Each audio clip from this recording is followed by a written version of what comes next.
বৃষ্টির দিনে এমন তাজা তাজা নদীর মাছ কার না ভালো লাগে বলো তো। গুড ইভিনিং বন্ধুরা, শুরু করছি আরও একটি নতুন ব্লগ। আরও একটি ব্লগে তোমাদের অনেক অনেক স্বাগত।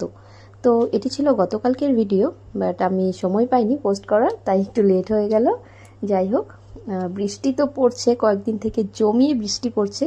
আর বর গতকালকে সকাল সকাল বাজারে গিয়ে পেয়ে গেছে তাজা কিছু গুলশে ট্যাংরা আর ছোট ট্যাংরা, মানে কিছু ছোট মাছ মিক্স ছিল আর এখানে কিছু বড় বড় ট্যাংরা। তো এমনিতে আমি এই ধরনের মাছ খেতে ভীষণ ভালোবাসি, ছোট ছোট যেগুলো লোকাল মাছ হয় আমার ভীষণ প্রিয়। তো বর সেটা ভেবেই গেছিল বাজারে, যাতে কিছু তাজা মাছ পাওয়া যায়। এখন এই ব্যস্ততার জীবনে কি হয়েছে বলো তো, এই ধরনের মাছ না খাওয়াই হয় না। কেন হয় না? সময়ের অভাবে। যে একটু যে ধৈর্য ধরে সময় নিয়ে কাটবো, সেই সময়টা তো হাতে এখন কারোরই নেই। তাই আজকে গতকালকে রোববার ছিল, সরি আজকে না, তো বর বাড়িতে ছিল, সেজন্য মাছ এনেছে, দুজনে মিলে আর কি মিলেমিশে করেছি।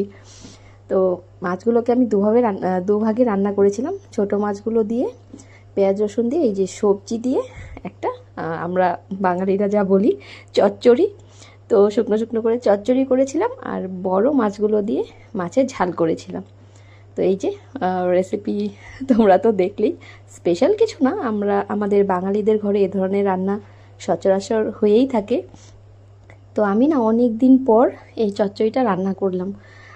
আমার শাশুড়ি মা খুব ভালো রান্না করতেন, আর আমার মায়ের হাতের তো মানে তুলনাই নেই, সবার কাছেই নিজের মায়ের হাতের রান্না বেস্ট। তো আমার মাও না খুব সুন্দর এই চচ্চড়িটা রান্না করে। আমি মায়ের মতো অত ভালো পারি না, কিন্তু তবুও চেষ্টা করেছিলাম একটু যাতে মানে ভালোভাবে হয় রান্নাটা। অনেক দিন পর এনেছে তো ছোটো মাছ, কেমন হ্যাংলার মতো করছি বলো। ভীষণ প্রিয় তো এই মাছগুলো, তাই। আর ভাজা খেতেও কিন্তু ভীষণ ভালো লাগে বৃষ্টির দিনে, এরকম একদম মুচমুচে মাছ ভাজা, সঙ্গে পাতলা মসুর ডাল, ব্যাস আর কি কিছু চাই সাথে? কিচ্ছু চাই না, এ দিয়েই কিন্তু খাওয়া হয়ে যায়। আর দেখো, গল্প করতে করতে কিন্তু আমার চচ্চড়িটাও হয়ে গেল। সবজিটা কিছুক্ষণ ভেজে ঢাকা দিয়ে রেখেছিলাম, তারপরে এই যে আর একটু সময় ভেজে নিলেই বাস কমপ্লিট। গোটা গোটা সবজিগুলো রেখেছি, বেশি একটা ভাঙিনি। খুব টেস্ট হয়েছিল, সত্যি বিশ্বাস করো, এত ভালো হয়েছিল না চচ্চড়িটা খেতে, মানে নিজের রান্না নিজেই প্রশংসা করে ফেলছি। প্লিজ কেউ কিছু মনে করো না। আর সবার শেষে দিয়ে দিলাম একটু পার্সলে পাতা। এই পাতাগুলো আমার বাড়িতেই হয়েছে টবে। ওই যে ধনে পাতার মতো একটা লম্বা লম্বা পাতা হয় না, আমি এটাকে পার্সলে বলি, জানি না কি পাতা বলে এটাকে, যাই হোক। তো ওটা একটুখানি দিলাম, ব্যাস চচ্চড়ি কিন্তু হয়ে গেছে। আর এখানে এই যে মাছের ঝাল, ওই আমাদের বাঙালিদের ওই যেরকম ঝাল হয় আর কি, পেঁয়াজ ফোড়নে ওই মানে যেগুলো দিলাম আর কি ভুলে গেছি।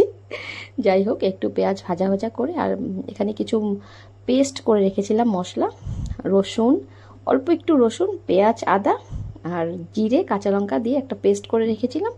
তো এই যে এই পেঁয়াজগুলো ভাজা ভাজা করে তারপর মশলা অ্যাড করে, যেভাবে করি সবাই জানোই, স্পেশাল কিছু না। লং ভিডিও দিতে হচ্ছে, তাই আমাদের গৃহবধূদের আর কি, বাইরে তো খুব বেশি একটা যাওয়া হয় না, তাই নিজের রান্নাঘরের ভিডিওই পোস্ট করতে হয়। তাতে সবার ভালো লাগুক আর নাই লাগুক, আমাদের কাছে তো এগুলোই সব থেকে সেরা, বলো। যারা গৃহবধূরা আছি, রান্নাবান্না, স্বামীর যত্ন করা, বাচ্চার যত্ন করা, ঘর গোছানো, এগুলোই তো আমাদের প্রিয়, তাই না? আর সঙ্গে যতটুকু সময় পাই নিজের জন্য একটু সময় বের করে অন্য কিছু করার চেষ্টা, তাই তো? সেটাই আমিও করছি। কাজকর্ম করার পর যতটুকু সময় পাচ্ছি নিজের জন্য চেষ্টা করছি কিছু একটা করার।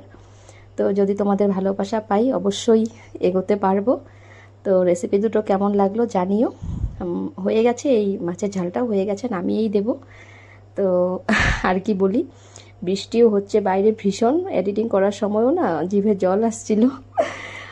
যাই হোক, রান্নাটা তো শেষ, এবার নামিয়ে দেব।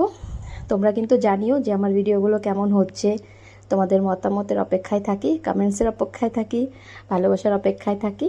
তো হয়ে গেছে রান্না, শেষ করছি আজকের ভিডিওটা, টাটা।